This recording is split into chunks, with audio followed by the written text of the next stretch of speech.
Salut à tous et bienvenue sur Casa Milan. Le Milan s'est incliné hier soir 2-0 sur son terrain face à la Juve. Ouverture du score de Mandzukic de la tête à la 8ème minute. Et c'est Ronaldo en personne à la 81ème qui crucifie le Milan sur un ballon repoussé par Donnarumma. M'accompagne pour en discuter aujourd'hui mes camarades Tom, Roland et Aristide. Salut à vous. Bonsoir. Bonsoir.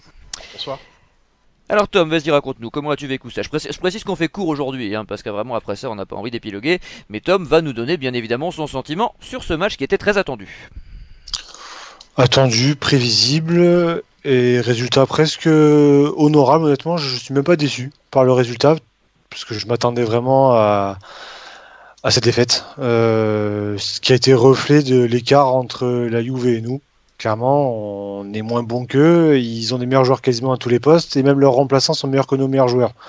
Donc, partant de là, je m'attendais même limite à pire que ce qu'on a vécu.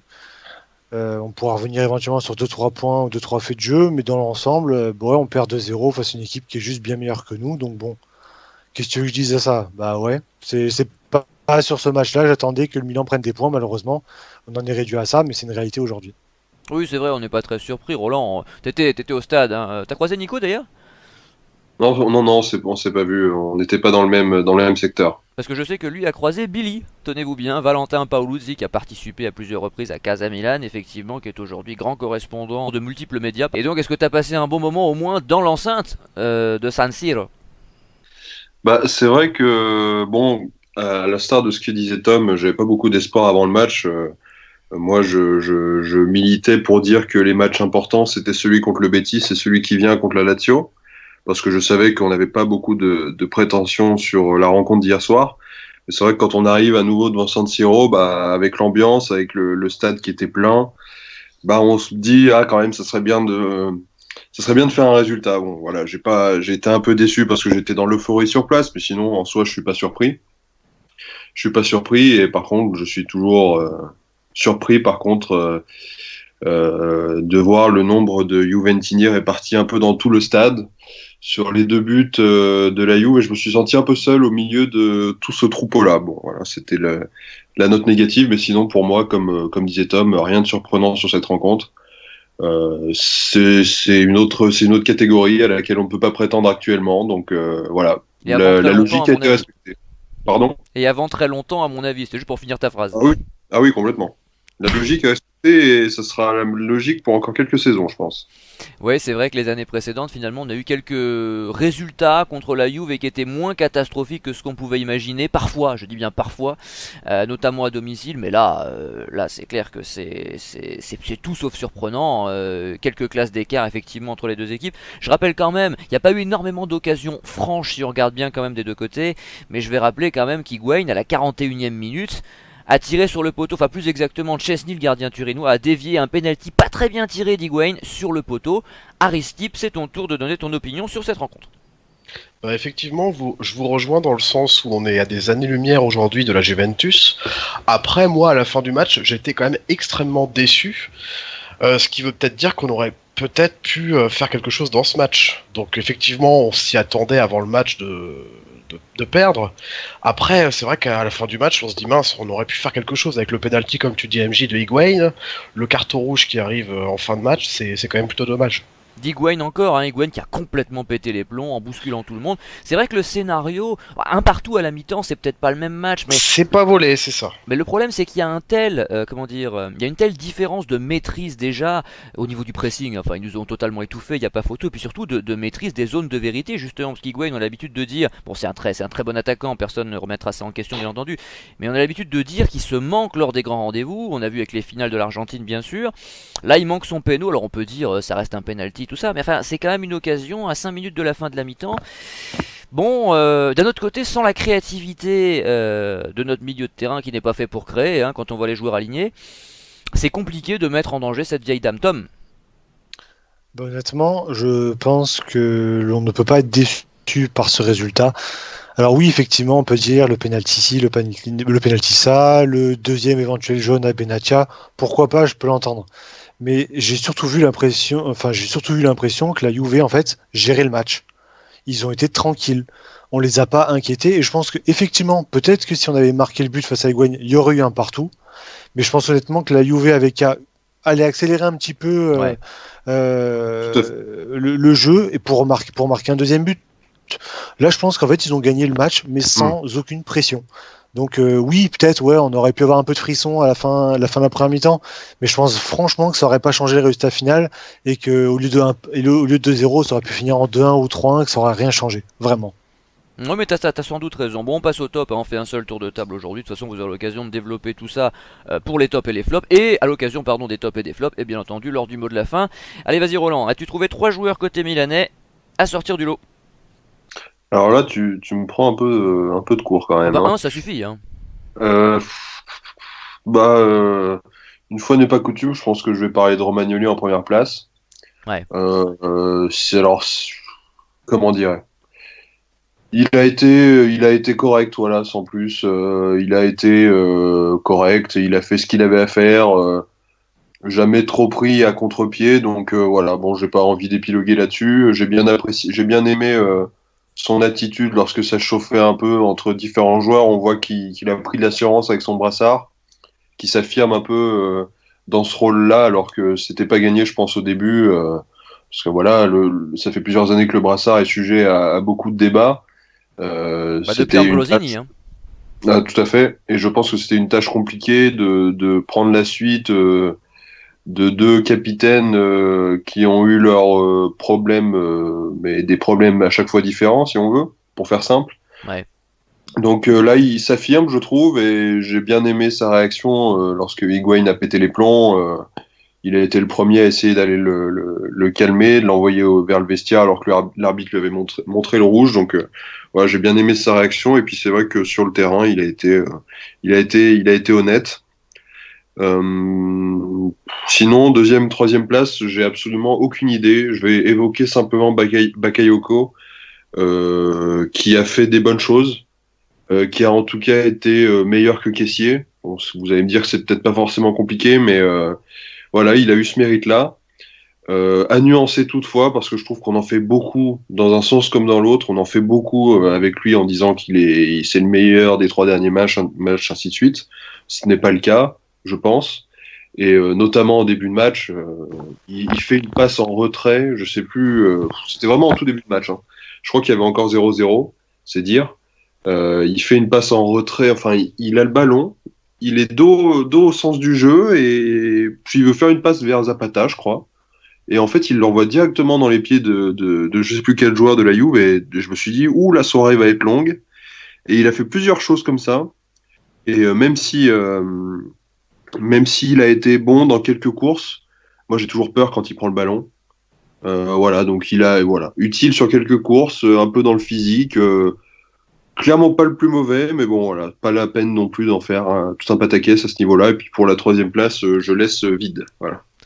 Tu m'étonnes. Bon, alors grâce à Tom, on sait que c'est Dybala, hein. C'est à Dybala qu'il Ah avait oui, transmis le ballon en début de match.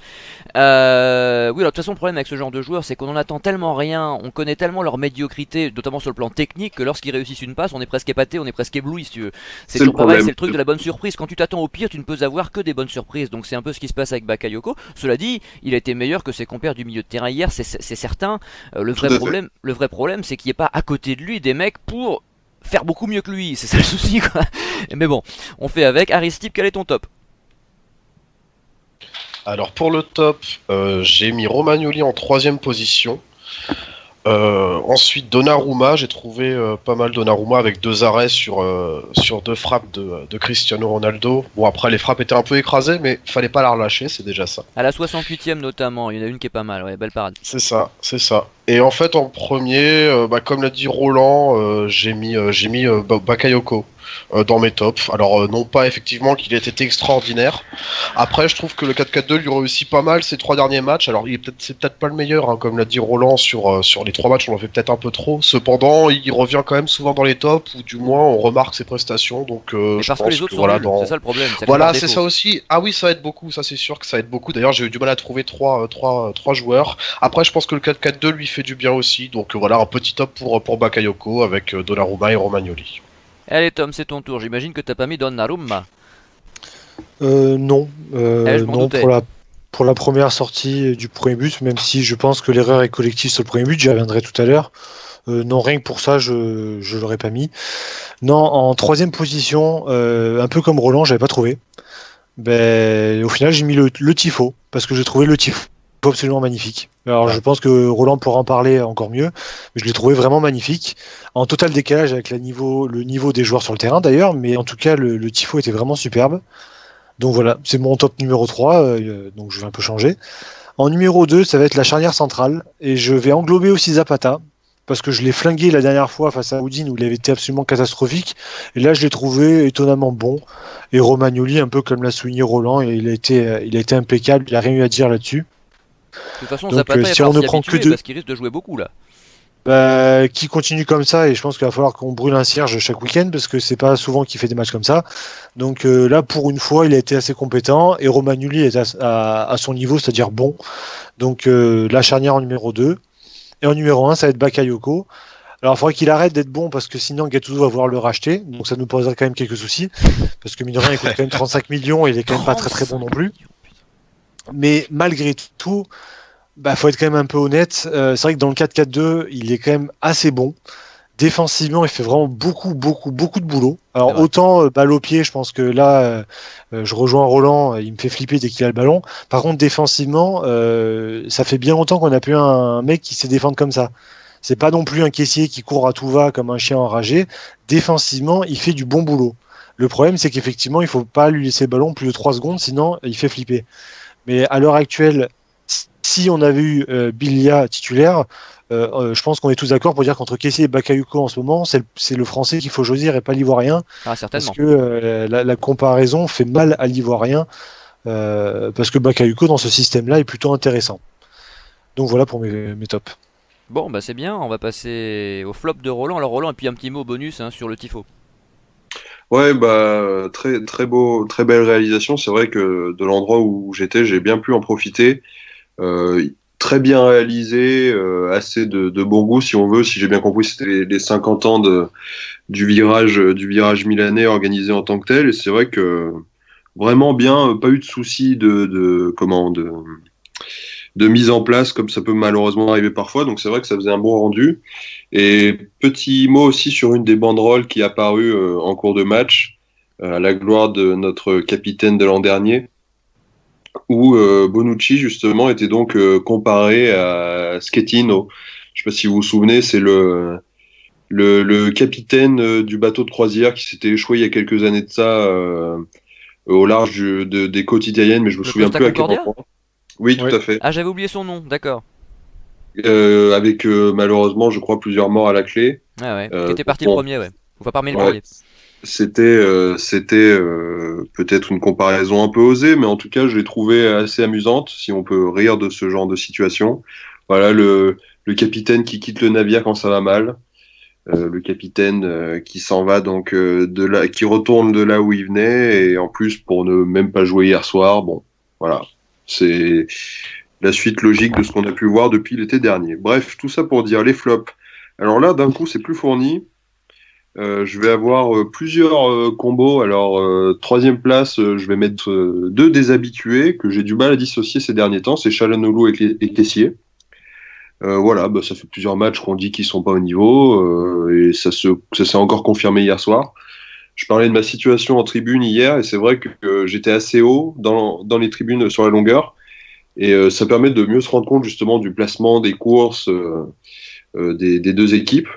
Et je suis toujours aussi effaré par le placement de caissier.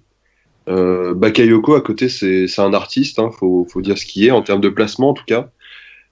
Toujours à contretemps. Enfin, j'ai plus les mots en fait à force. Même ses courses sont pas dans la bonne direction. Ses choix de passe sont rarement bons. Et qu'est-ce qu'il a eu comme souci dans les contrôles? On lui fait une passe, il est arrêté, il se prend le ballon dans les pieds et la balle part à 3 mètres devant lui. Enfin, ça devient insupportable. Et Çalhanoğlu, bah, à nouveau transparent. Voilà, j'aurais rien à ajouter là-dessus. Simplement, juste pour finir, pour Kessié, je crois me souvenir qu'il s'était révélé un peu en Italie, à Cesena, je crois, en tant que défenseur central. Et je me demande comment un joueur avec aussi peu de science tactique peut avoir réussi à un poste de défenseur central. Mais bon, ça, c'est une autre question. Chez Zena, on peut peut-être réussir plus facilement qu'ailleurs. Mais juste un truc Oui, quand même pour rappeler, Bonaventura et Biliage sont absents pour très longtemps, je crois, hein. oui, mais j'en ai parlé sur le forum aujourd'hui. C'est vrai que Musacchio, Bilia, Caldara. Caldara, tout ça, on a eu une communication de la part du club à ce sujet. Bonaventura, c'est le néant. On ne sait pas ce qu'il devient, on ne sait même pas s'il est vivant. Apparemment, il n'était pas en tribune hier soir non plus. Alors, est-ce qu'il est dans un autre pays pour se faire opérer? Je ne sais pas. Opérer de quoi? Je ne sais pas. Simplement Gattuso qui a déclaré à la fin du match que on le reverra pas tout de suite et qu'il avait un problème à un cartilage. Qu'est-ce que ça veut dire? Est-ce que c'est grave? Est-ce que ça peut se résorber? On n'en sait rien, mais ça devient inquiétant parce que ça veut dire qu'on va se coltiner Çalhanoğlu ou pire, Laxalt, auquel je viens pour la deuxième place du top. Bel enchaînement. Du flop plutôt. La deuxième place, un nouveau duo, ça sera Laxalt Borini, qui ont pris l'eau. Mais alors, d'une force. Bon, on sait que c'est des joueurs limités, hein, ça se confirme de match en match, mais oh là là, des fois je me cachais les yeux parce que j'avais de la peine pour eux.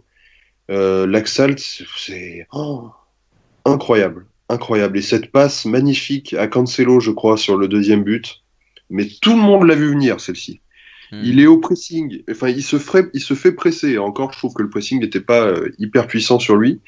Il lève la tête, il regarde, il attend de regarder, de prendre l'information, et il fait une passe au ras du sol à Cancelo. Alors là, je comprends pas. Bon, alors rien que pour ça, il méritait cette deuxième place, et puis Borini qui se fait maltraiter à un poste d'arrière droit où on ne voit toujours pas Bellanova et puis Calabria non plus, qui n'est pas en forme. Donc voilà, c'était pour la deuxième place. Et première place, ça va être Higuain. Higuain qui pourrit pas le match, je pense, mais qui pourrit la suite. Parce que avec son attitude, je pense qu'on va le perdre pour un minimum de 2 matchs. Et quand on voit les blessés, quand on voit l'état de l'équipe, quand on voit le match de la Lazio qui vient, c'est impardonnable. C'est impardonnable, il n'a pas à faire ça. Quand il allait jouer avec la Juve et au San Paolo à Naples, on l'a jamais vu péter un plomb. D'ailleurs, il a toujours marqué, je crois, à chaque fois qu'il a joué contre le Napoli avec la Juve. Voilà, là, il a tout loupé. Même dans l'investissement, là où c'est son point fort en temps normal, un de ses points forts en temps normal, il était à la rue. Et pourtant, à plusieurs reprises, j'ai quand même eu l'impression que c'était lui notre numéro 10. Parce que il y a quelques fois, quand il se décidait à jouer, il descendait et c'était lui qui orientait le jeu. Et je me disais, mais on va aller nulle part comme ça. Le 9 qui descend dans le rond central pour écarter sur les latéraux sans avoir à passer par ses défenseurs centraux, c'était le signe du reste de la soirée. Et puis bah, malheureusement, ça s'est confirmé puisqu'il a raté son penalty alors que Kessie était en place pour le tirer. Après, est-ce que Kessie aurait fait mieux? Je me pose la question quand même. Voilà, il a tout fait et son expulsion à la fin, c'est grotesque. Alors même si on sait que Benassia est, comment dire, je vais essayer de pas faire trop pour pas que tu aies à censurer ce passage, MJ, mais disons que Benassia, c'est à peu près tout ce qu'on peut détester dans le foot. Un joueur, somme toute, moyen qui se prend pour un caïd parce qu'il a la chance d'être dans une équipe qui, je pense, est bien trop grande pour lui. Et voilà, il a encore fait du grand art hier et il ne devait même pas finir le match, mais bon, ça c'est un autre débat. Si ça peut te rassurer, je crois que Ribéry a mis 3 claques à un journaliste ce week-end, hein. Oui, oui, mais bon, après, Je veux pas faire de hors-sujet, mais. est-ce que c'est étonnant venant de joueurs de ce genre de personnage, voilà, dirons-nous. Bon, bref, ceci n'excuse pas l'attitude d'Higuain, qui a été ridicule, qui a voulu mettre un coup de tête à l'arbitre. Il a oublié qu'on n'était plus à la Juve et qu'on ne pouvait plus se permettre ça quand on est sur un terrain de foot. Voilà. Bon, alors Aristip attend de réagir depuis 6 minutes, mais ça tombe bien, c'est son tour. Donc Aristip, ta réaction, et puis également ton flop, bien sûr. Vous parliez tout à l'heure de Bonucci sur le tifo. Alors, d'après mes infos, il n'a pas voulu être aligné titulaire parce qu'il n'avait pas eu ordre de l'accueil, non? Ah, ça, Bah aucune alors, idée. certains ont dit ça, mais après, ça peut être la presse qui monte les choses. Mais de toute façon, la Juve n'avait pas besoin de lui pour gagner, hein, qu'on soit clair. Hmm. Un Benassia peut largement suffire. Après, bon, est-ce que c'est vérifié ou pas? Mais moi, ça m'étonnerait pas du personnage quand on voit la reste. Oui, c'est sûr, surtout que Benassi a quasiment pas joué depuis le début de l'année et Bonucci était pas annoncé comme blessé, donc ça m'a plutôt surpris. Et bon, oui, ça va bien avec le personnage, c'est ce que je voulais ajouter. En ce qui concerne mes flops, ils sont plutôt similaires à ce qu'a dit Roland. Donc le duo Çalhanoğlu-Laxalt en troisième position. Alors pour Çalhanoğlu, ça devient quand même répétitif. Surtout que moi j'ai de plus en plus de mal avec son poste. Je comprends pas trop son poste. Je le vois un peu errer sur le terrain. Alors il est annoncé dans la composition en tant que ailier gauche. Je le vois parfois en 10 et même je l'ai vu 4-5 fois sur ce match à droite. Donc à droite, c'est-à-dire avec Souzo et Abaté. Donc les trois étaient quoi sur 5-6 mètres d'espace et ils combinaient. Il y avait trois joueurs qui se changeaient des ballons, mais ça servait à rien. Ils étaient en train de se marcher dessus. Mais le problème, c'est Donc que j'ai où du qu'il mal. soit, il ne J'ai sert du à mal. rien. C'est ça le souci, c'est que quoi qu'il arrive, quelle que soit sa position sur le terrain, il fait rien de bien. Bah, c'est vrai qu'il fait rien de bien, mais à droite, c'était complètement bouché. C'est ça que je comprends pas. J'ai du mal. Est-ce que c'est les consignes de Gattuso qui le met en électron libre? Est-ce que c'est lui qui veut toucher plus de ballons? Du coup, comme le jeu penche à droite, il se met à droite. Je sais pas. J'arrive pas à comprendre ce joueur depuis le début de saison. Je sais pas si vous avez vu ça ou si vous avez des éclaircissements là-dessus. Bah, il est perdu. On a l'impression Ouais, je effectivement, vois le terme perdu. erré correspond bien parce qu'il est en errance et on voit pas ce qu'il peut produire pour l'équipe. Et à l'heure actuelle, il serait bienvenu de le mettre sur le banc. Le problème, c'est qu'il y a personne pour le remplacer, C'est donc on est ça. obligé de le titulariser. C'est ça qui est terrible. C'est ça, et on est obligé, et du coup j'y viens. Le deuxième, c'est l'Axalt, du coup. Alors l'Axalt, c'est pareil, hein, c'est répétitif dans les flops. La relance ratée, Roland a tout dit, la relance ratée, il prend vraiment le temps de lever la tête. Il fait là une relance à rater sur Cancelo, et la prime en plus sur ce que Roland n'a pas dit, c'est que en plus de ça, après il se fait passer, mais vraiment ridiculeusement par Cancelo. Donc vraiment, Cancelo lui met un coup de rein incroyable, donc la totale quoi. Il perd la balle, et puis après, ensuite il se fait passer, et puis après il y a but de Ronaldo, donc vraiment l'Axal, je commence à vraiment en avoir marre.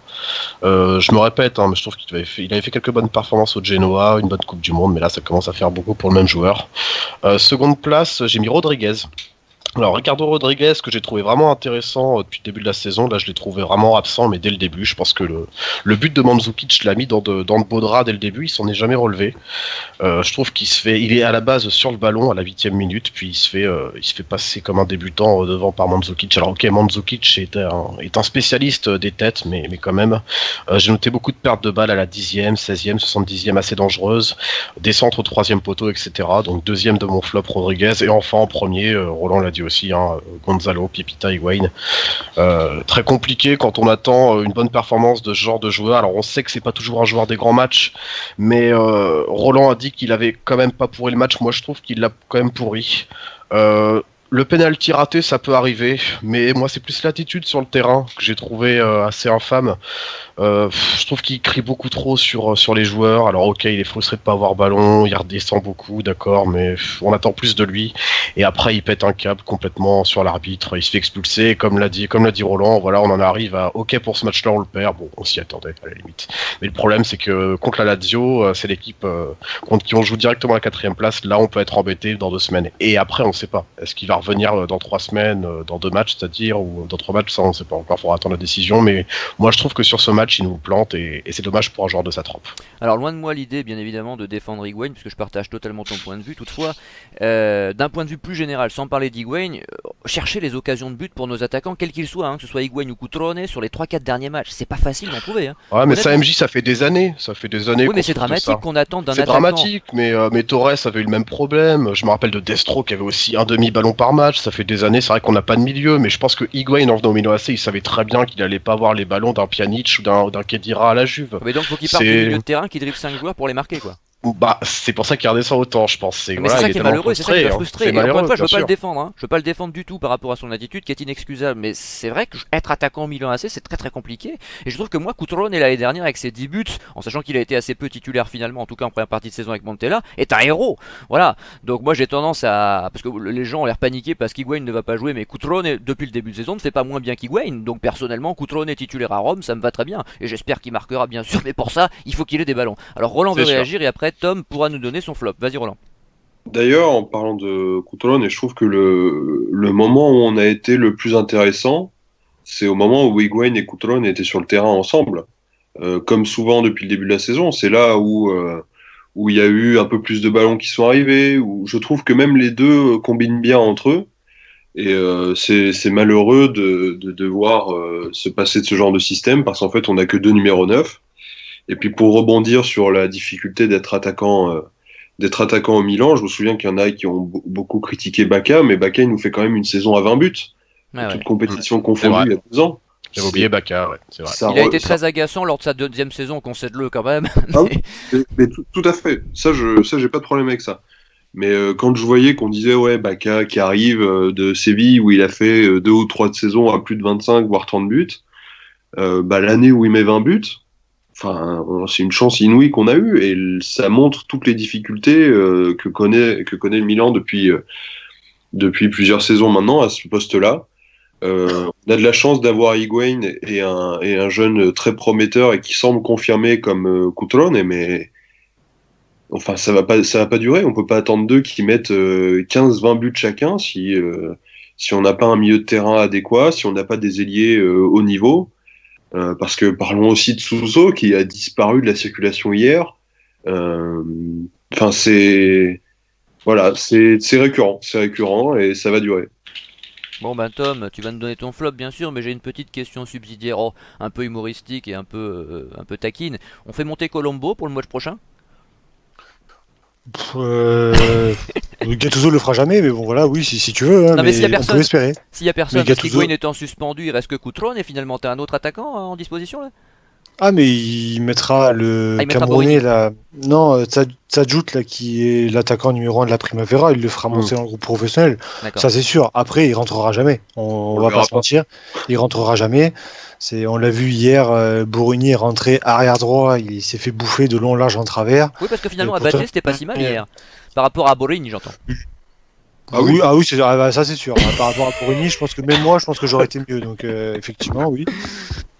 Donc voilà. Donc mais effectivement, il pourra les sectionner, mais il les fera pas jouer malheureusement. Donc Ouais. voilà.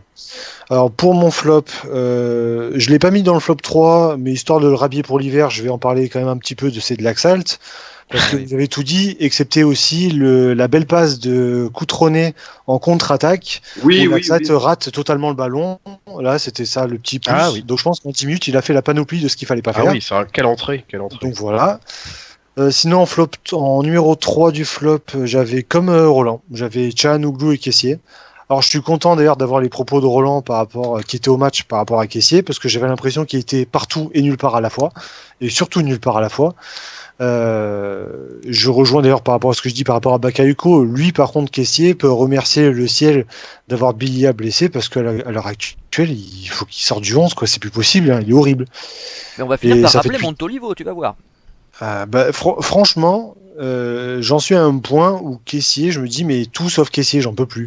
Et même Euh, Nico, hein, même Nico que j'ai eu au téléphone cet là, après-midi, se dit que peut-être Montolivo, vu les circonstances, Bilia, Bonaventura pas là et Kessié nullissime, peut-être que c'est la seule solution. Locatelli est parti. Hein.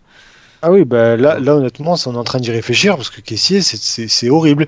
Effectivement, Kessié et Çalhanoğlu, ils se font la bataille de celui qui va être le plus mauvais.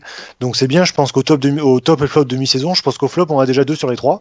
Donc c'est bien parce qu'ils se font un concours depuis le début de la saison. Oui, c'est facile cette Euh, année, ouais. et Çalhanoğlu, alors pour revenir par rapport à ce qu'a dit Aristip, il faut savoir qu'en défense, je sais pas ce qu'en a pensé Roland dans les tribunes, mais je pense qu'on a défendu en 4-5-1 avec Çalhanoğlu qui revenait au milieu et Castillejo qui défendait sur le côté gauche, ce qui donnait l'impression que des fois Çalhanoğlu prenait le ballon plus au centre. Le problème, c'est que le ballon, quand il le prenait, après, il en faisait de la merde. Donc, Bah oui. c'est plus là le problème. Parce qu'en soi, être plus compact en défense avec un milieu à 3 en essayant de combler les trous par rapport au milieu à 3 de la Juve, c'était cohérent. La tactique, sur ce point-là, elle était cohérente. Le problème, c'est que le Turc, il a tout raté. Et il a été assez invisible. Comme depuis le début de la saison, je pense que ouais, vu que Bonaventura il est pas là, on va devoir se cotiner tout le reste de la saison, donc enfin le reste de la saison jusqu'à la mi-saison et malheureusement il n'y est pas du tout quoi. Donc voilà. En numéro 2, ça va être Rodriguez. Autant il a fait un bon début de saison, voire même un très bon début de saison. Je pense qu'il a approximativement tout raté hier.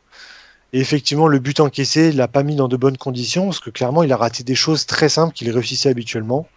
Donc on va dire que c'était un match raté par rapport à tout ce qu'il a pu bien faire, en tout cas depuis le début de la saison. Donc je lui en tiendrai par rigueur, mais effectivement, hier, c'était pas ça. Et en flop 1, sans surprise, ça va être Higuaín. Je vais revenir sur ce qu'a dit Roland tout à l'heure. La différence par rapport à quand il avait affronté Naples avec la Juve, c'est que le départ de Naples à la Juve, il l'a choisi, il l'a voulu. Là, on sait comment ça s'est passé, le départ de la Juve à Milan. On sait que mine de rien, on l'a un peu poussé vers la sortie, faut pas se mentir. Il est pas, je dis pas on lui a mis le couteau sur la gorge et qu'il est venu à Milan de bon cœur, de force.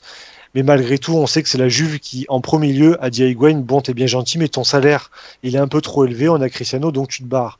Donc il y avait cette notion de revanche, de se venger du club qu'il a un peu viré en quelque sorte. Et il y a eu une sorte d'enjeu qu'il n'a pas réussi à maîtriser. Et au fur et à mesure du match, on l'a senti plonger et être dans la tête dans le seau au fur et à mesure de la rencontre, avec en plus le penalty qui doit jamais tirer, l'énervement qui commence à s'accentuer, pour au final arriver à un rouge qui est on ne peut plus logique. Quand je lis sur les réseaux sociaux que le rouge est sévère, ça me fait rire. C'est honnêtement, là, le rouge, tu le mets 10 fois, limite, il lui crache à la gueule à l'arbitre. Donc, c'était un enjeu, en tout cas, un enjeu émotionnel qu'il n'a pas réussi à maîtriser. C'est pour ça que je vais pas lui en vouloir, parce que c'était pas un mec qui est habitué à ce type de comportement. C'est pas un Mexès, c'est pas un Muntari qu'on a eu il y a quelques années. C'est un mec qui a pété un plomb par rapport à une situation qui était particulière par rapport à lui, qu'il n'a pas réussi à maîtriser. Le problème, c'est que, comme l'a dit Roland, c'est qu'il nous met dans la merde pour les prochains matchs, quoi. Et je vais pas lui en vouloir au point de l'insulter de tous les noms. Et ouais, on peut pas faire autre chose que le mettre en flop numéro 1 pour moi ce soir. Enfin, hier soir. Bon, allez, avant de passer au mot de la fin, Aristip, un petit mot à ajouter? Oui, c'était pour rebondir sur ce que tu disais, Tom. Effectivement, on défendait en 4-5-1, mais moi, quand j'ai vu Çalhanoğlu, c'était aussi en phase offensive, du coup en 4-4-2 et vraiment à droite, pas que au milieu pour le coup. Et alors, je dis pas que j'ai vu tout le match, hein, mais je l'ai vu quand même 4-5 fois, donc ça m'a plutôt surpris en phase offensive aussi qu'il était sur la droite. Et comme vous l'avez dit, oui, il était sûrement perdu. Allez, Et sinon, Oui, sinon vas-y. juste un dernier mot pour Kessié. Alors je sais pas à quel poste jouera Paqueta, puisqu'on vient de le recruter, hein, comme on a dit la dernière fois, Oh, sûrement la place d'un pour 35 Italien. millions. Mais eh oui, MJ, Il en reste plus beaucoup, de c'est toute là ta façon, hein, crainte, donc bon. c'est là ta crainte. Mais du coup, je me demandais si on pouvait peut-être pas enfin peut-être le réadapter à la place de Kessié. Je sais pas ce que Gattuso va en faire, mais si Kessié fait pas l'affaire, Il est trop peut-être que offensif. Paqueta, ouais, je pense qu'il Il est sera trop trop offensif. À l'heure actuelle, on ne sait Bah, pas ce que vaut Paqueta, hein. On met c'est 35 ça. millions, on n'a aucune certitude à son sujet. J'espère, vu la somme qu'on dépense, qu'il ne décevra pas. C'est sûr. Mais après, ça fait combien de temps qu'on demande à un Regista ou un vrai Mezzala qui distille des ballons? Ça fait quand même des années, surtout des Italiens avec Nicolas Barella, etc. Ça, on en a déjà parlé, hein. Tonali, Tonali, toujours. Ouais. et qui est pas cher. Allez, Roland. Pour rebondir sur Paqueta aussi, je vois que beaucoup de monde l'attend comme le Messi. Faut bien se rendre compte que ça va être sa première expérience en Europe, Bien sûr. que le gap n'est pas forcément aisé à franchir.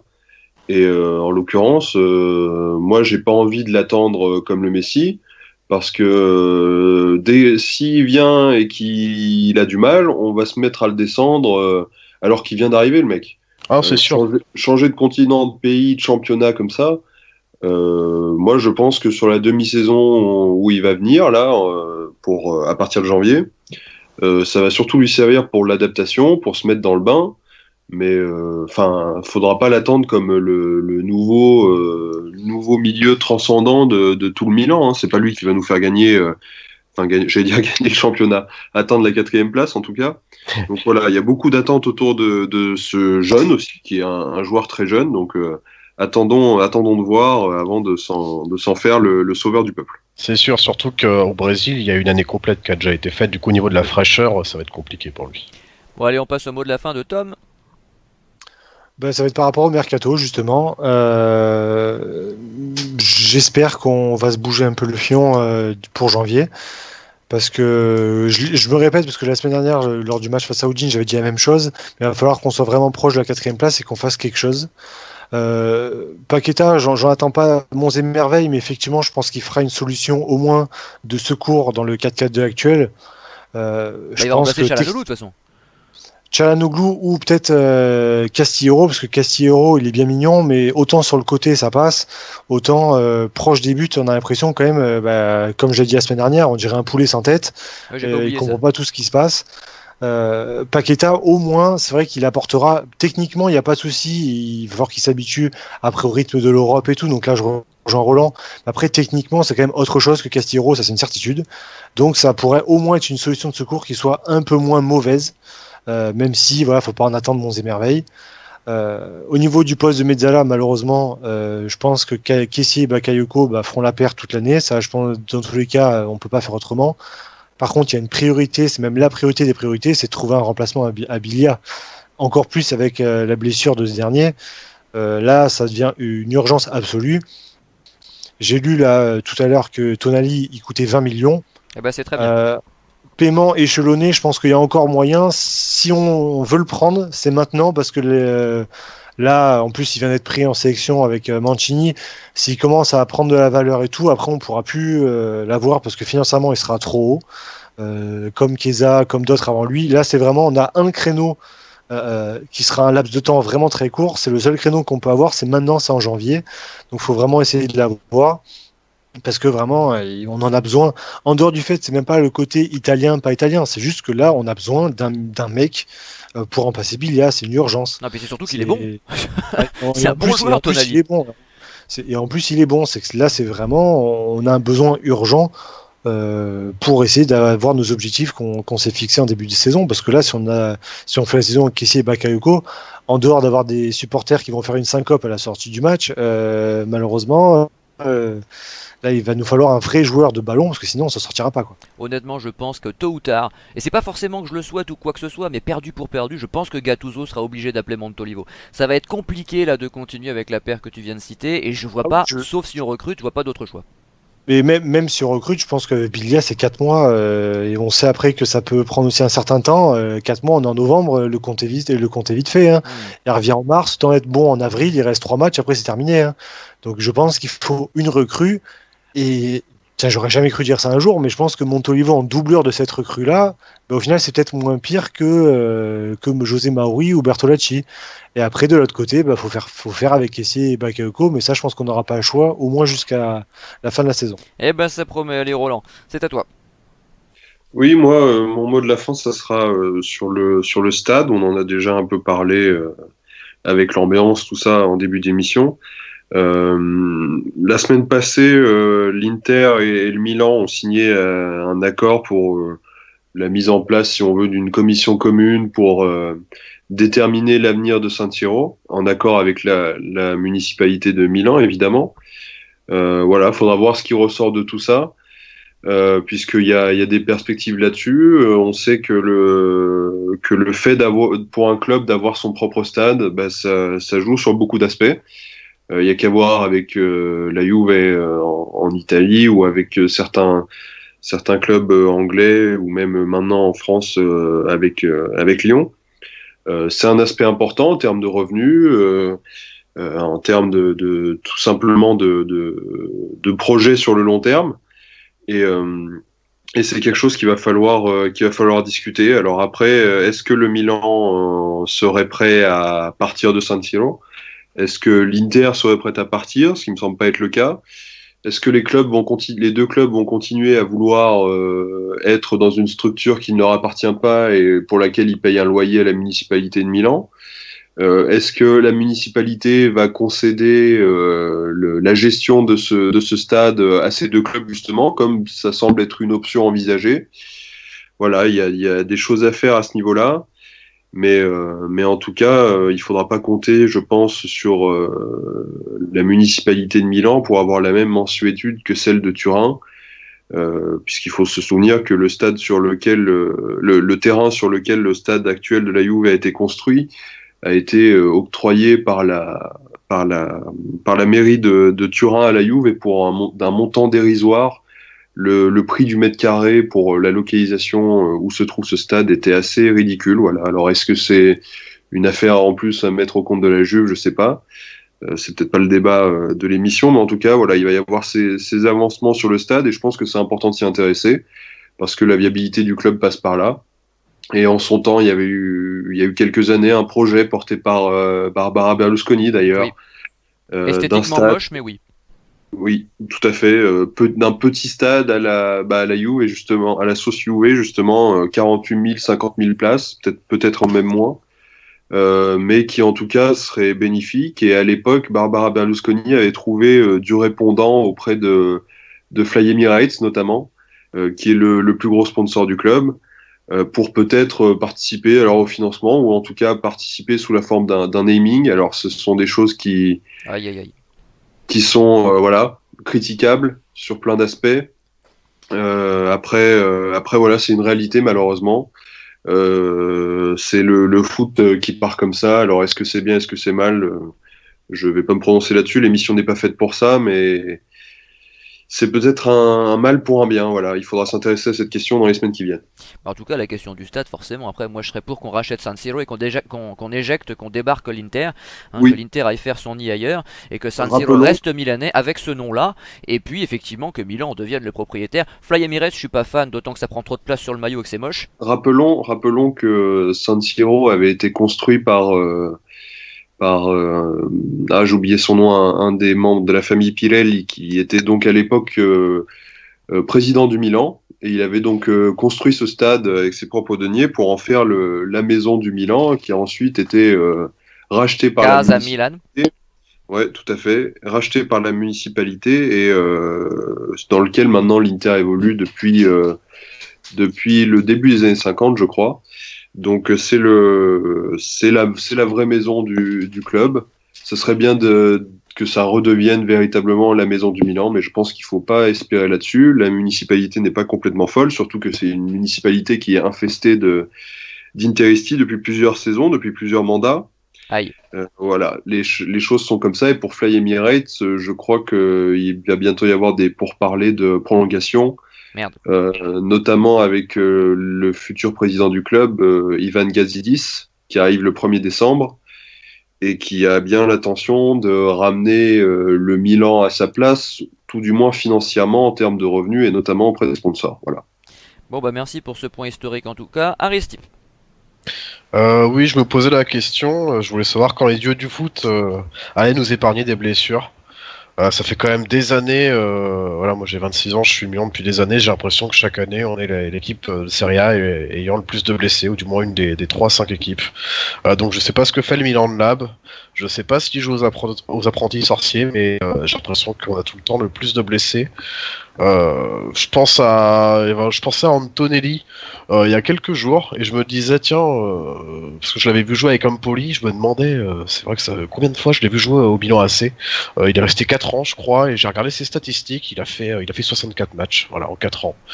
Là je le vois jouer en Empoli, il est déjà à 5 matchs donc je me demandais en fait quand on allait arrêter de blesser les joueurs. Chaque année on peut faire une compo complète, une composition complète de l'équipe de blessés. Ça, à tous les postes on a des joueurs, c'est incroyable. Donc c'est un peu gênant, d'autant qu'on n'a pas des talents partout, donc au moins qu'on nous épargne nos meilleurs joueurs. Oui, Voilà. c'est ça, si on avait de bons remplaçants, mais c'est Ça, pas le cas. C'est ça le souci. Le problème, c'est que nous, dès qu'on a un titulaire qui est pas là, bah, ça se voit. Donc, Ouais. à partir de là, c'est sûr qu'on a l'impression que tout est contre nous. Mais c'est vrai que cette saison, ça devient fatigant, toutes ces blessures. Voilà. Bon, allez, on s'arrête là. Messieurs, bonne pause internationale. On ne sait pas encore si on parlera de l'Italie dans quelques jours. Ce qui est sûr, c'est qu'on sera là dans 15 jours. Je crois que c'est la Lazio. Hein, encore un rendez-vous qui risque d'être haut en couleur. Merci pour votre participation. Merci aux auditeurs de nous être fidèles. Bonne semaine à vous. Salut! Ciao! Ciao, ciao.